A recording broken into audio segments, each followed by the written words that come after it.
여러분 안녕하세요. 박선민 목사입니다. 2026년 1월 16일 금요일 매일 말씀으로 오신 여러분들을 사랑하고 축복합니다. 오늘 말씀을 통하여서 하나님의 일하심을 가까이서 느껴볼 수 있는 우리가 되기를 축복합니다. 오늘 말씀은 창세기 11장 10절에서 30절까지 말씀입니다. 이 말씀 먼저 읽어드리겠습니다. 셈의 족보는 이러하니라. 셈은 100세 곧 홍수 후 2년에 아르박삭을 낳았고 아르박삭을 낳은 후에 500년을 지내며 자녀를 낳았으며 아르박삭은 35세에 셀라를 낳았고 셀라를 낳은 후에 403년을 지내며 자녀를 낳았으며 셀라는 30세에 에벨을 낳았고 에벨을 낳은 후에 403년을 지내며 자녀를 낳았으며 에벨은 34세에 벨렉을 낳았고 벨렉을 낳은 후에 430년을 지내며 자녀를 낳았으며 벨렉은 30세에 르우를 낳았고 르우를 낳은 후에 209년을 지내며 자녀를 낳았으며 르우는 32세에 스룩을 낳았고 스룩을 낳은 후에 207년을 지내며 자녀를 낳았으며 스룩은 30세에 나홀을 낳았고 나홀을 낳은 후에 200년을 지내며 자녀를 낳았으며 나홀은 29세에 데라를 낳았고 데라를 낳은 후에 119년을 지내며 자녀를 낳았으며 데라는 70세에 아브라함과 나홀과 하란을 낳았더라. 데라의 족보는 이러하니라. 데라는 아브라함과 나홀과 하란을 낳고 하란은 롯을 낳았으며 하란은 그 아비 데라보다 먼저 고향 갈대아인의 우르에서 죽었더라. 아브라함과 나홀이 장가들었으니 아브라함의 아내의 이름은 사레며 나홀의 아내의 이름은 밀가니 하란의 딸이요 하란은 밀간의 아버지며 또 이스가의 아버지더라. 사레는 임신하지 못함으로 자식이 없었더라. 아멘. 사랑하는 성도 여러분, 금요일 아침입니다. 한 주를 달려오시느라 정말 수고 많으셨습니다. 우리가 이 한 주 동안도 최선을 다해서 열심히 살았잖아요.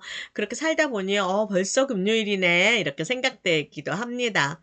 우리가 이렇게 또 살면서 최선을 다해서 열심히 달려가면서 무언가 또 열심히 살았던 만큼 그 열매가 있고 성과가 있으면 참 좋을 텐데요.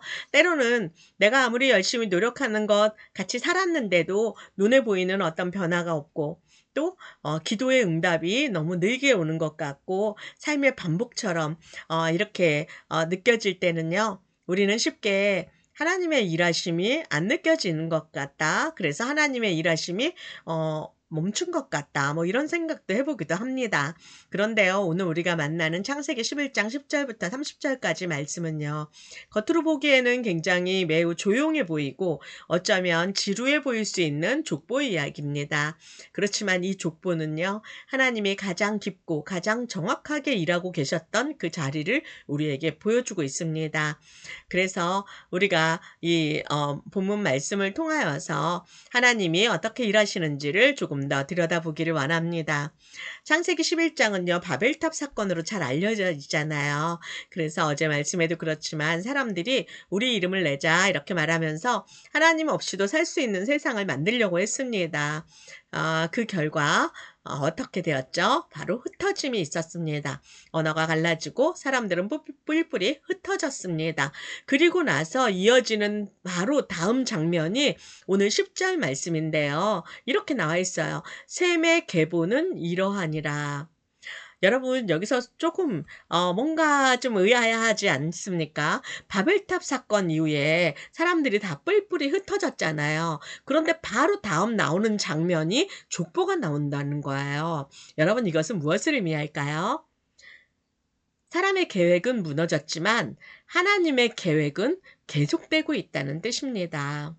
세상은 더 혼란스러워졌지만 하나님은 조용히 그러나 정확하게 한 사람 또 한 세대 한 이름을 통하여서 하나님 나라의 역사를 계속해서 이어가고 계셨던 거예요.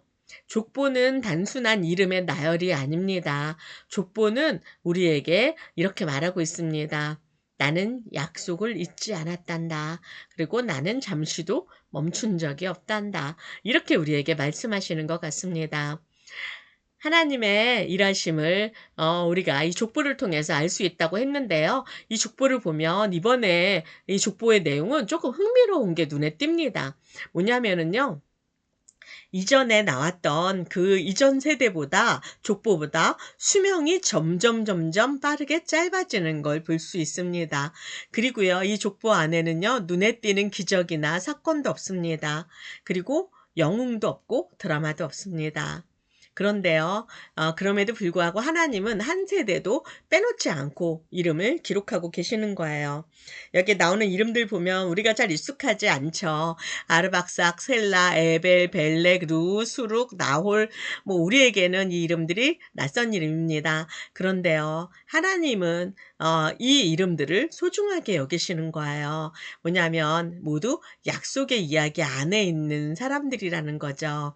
하나님의 일하심은요, 눈에 띄는 이런 방식이 아니라 신실하게 멈추지 않고 신실하게 이어가시는 방식입니다. 우리가 이 이름들을 이렇게 보면서, 이 족보를 보면서 우리가 우리 자신을 한번 돌아보면 좋을 것 같아요. 우리는 뭔가 최선을 다해서 일했으면 뭔가 상황이 빨리 변하기를 원하죠. 뭔가 잘못된 것이 빨리 고쳐지고 뭔가 빠르게 수정되기를 원하고 이런 빠른 변화를 원합니다. 그런데요, 하나님께서 우리에게 원하시는 것은요, 우리의 마음에 깊이 뿌리 내리기를 원하시는 것입니다. 그래서 이 족보를 통하여서 하나님께서 우리에게 하나님의 신실한 약속을 깊이 뿌리 내리고 있다는 것을 우리에게 다시 한번 알려주시는 것 같습니다. 이제 본문은요, 이렇게 족보를 쭉 나열하다가 뭔가 한 가정에 현미경을 들이대는 것처럼 한 가정에 초점을 맞추고 있습니다. 11장 27절 말씀인데요. 여기 앞부분을 다시 한번 읽어드리겠습니다. 데라는 아브라함과 나홀과 하란을 낳았더라. 여기서 우리는 아브람, 훗날 아브라함이죠. 이 아브라함을 처음 만나게 됩니다. 그런데요, 이 가정의 상황을 보면 뭔가 이렇게 잘 준비된 가정이 아닌 것 같아요. 여기에도 이 짧은 문장 안에도요, 이 가정 안에 굉장히 많은 어려움이 있고 또 난관이 있었음을 우리가 알 수 있습니다. 여기에 보면 하란이라고 하는 사람은 일찍 죽습니다. 그래서 룻은 아버지를 일찍 잃어버립니다. 그리고 사례는 아이를 낳지 못하는 여자라고 설명하고 있습니다. 여러분, 이 문장은요, 너무 담담하게 이렇게 기록이 돼 있지만요, 이것은 우리가 이 사람들의 입장에서 보면 이것은 굉장히 슬픔이 있고 아픔이 있는 그런 문장 아닙니까? 우리가 나이가 이렇게 들어서 부모를 잃는다고 해도 이것은 굉장히 큰 슬픔인데요. 아직 젊은 이 롯이 아버지를 잃었을 때 얼마나 마음이 힘들었을까요? 그리고 너무나도 아이를 갖고 싶고 또 이 당시에는 자녀를 갖는다라는 게 하나님의 약속이 이어진다는 의미도 있었고요. 이 가문이 이어지는 축복의 굉장히 중요한 증거가 되고 확증이 되는 것이 이 자녀를 출산하는 건데요. 사라가 결혼을 했으나 아이를 낳지 못하는 여자라고 합니다. 여러분, 이것은요, 지금 생각해도 굉장히 마음이 어려울 것 같은데요. 이 당시에는 이것은 굉장히 절망적인 선언이었습니다. 그런데요, 하나님은 바로 이 가정, 이 조건, 이 한계 위에서 구원의 역사를 시작하시는 것입니다. 이것을 우리가 오늘 잘 기억하면 좋을 것 같아요. 하나님은요, 문제가 없는 가정을 찾는 것이 아니라 하나님의 약속을 심을 수 있는 가정을 찾으셨습니다. 그렇기 때문에 하나님께는 이런 한계나 이런 조건은 별로 중요하지 않아요. 하나님께서는요, 하나님이 찾으시는 그 사람이 중요한 것입니다. 성경은요, 일부러 이 말을 강조해요. 사례는 임신하지 못하였더라. 이게 너무너무 좀 잔인한 말이 아닐까요? 그런데 왜 이 문장을 굳이 기록했을까요? 하나님께서는요, 이후에 일어날 하나님의 일을 더 선명하게 보여주기 위해서입니다. 하나님은 늘 이렇게 일하십니다. 인간이 가능성이 끝난 자리에서 또 무언가 더 이상 기대할 수 없는 그 한계점에서, 그리고 이건 안 된다 이렇게 말할 수밖에 없는 그 조건 위에서 하나님의 약속을 시작하시는 분입니다. 왜냐하면 그렇게 해야 그 결과가 사람의 능력이 아니라 하나님의 은혜임이 분명해지기 때문입니다. 사랑하는 성도 여러분들, 이 말씀은 오늘 우리에게도 이렇게 물어봅니다. 지금 당신의 삶은 멈춘 것처럼 보입니까? 아무 일도 일어나지 않는 것처럼 그렇게 느껴집니까? 당신이 가지고 있는 조건이 너무 부족해 보이고 한계가 너무 크게 느껴집니까? 여러분 그렇다 그러면 우리에게는 아직 소망이 있습니다. 왜냐하면 하나님은 그 자리에서도 일하고 계시기 때문입니다. 우리의 눈에 보이는 변화가 없다 하더라도 하나님은 여전히 그 자리에서 우리의 이름을 부르시고 우리를 통하여 하나님의 구원의 역사를 이어가시고 있고 약속을 준비하고 계시는 것입니다. 우리는 종종 아직까지 이게 뭔가 잘 안 됐다 생각이 되고요.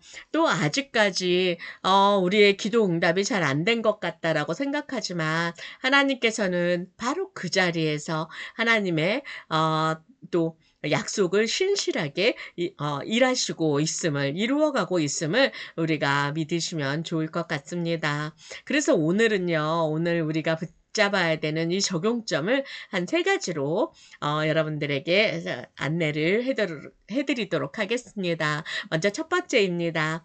여러분 조급함 대신에 신뢰를 선택하십시오.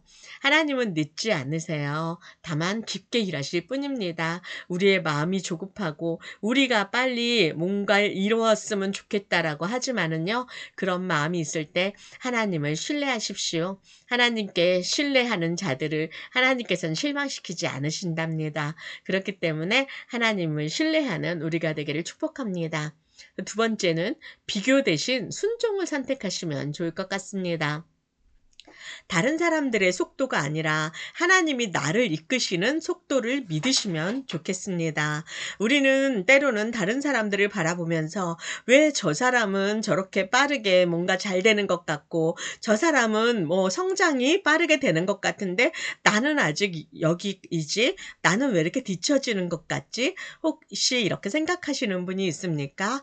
여러분 그 생각을 하나님께 내려놓으십시오. 하나님께서는요. 우리 각자에게 맞는 그 속도로 하나님께서 우리를 이끌어 주십니다. 그렇기 때문에 우리가 다른 사람과 나를 비교하는 그런 것이 아니라 우리가 하나님이 오늘 나를 이끄심에 순종을 선택하면서 순종으로 한 걸음 걸어보는 우리가 되기를 축복합니다. 마지막 3번째는 우리의 어떤 조건 대신 약속을 바라보십시오.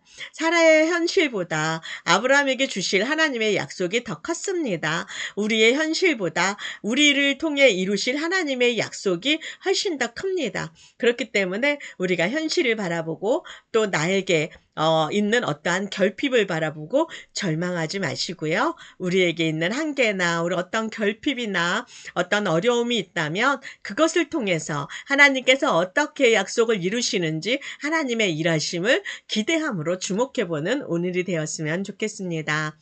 사랑하는 성도 여러분, 창세기 11장의 족보는 이렇게 끝나지만 하나님의 이야기는 이제부터 본격적으로 시작됩니다.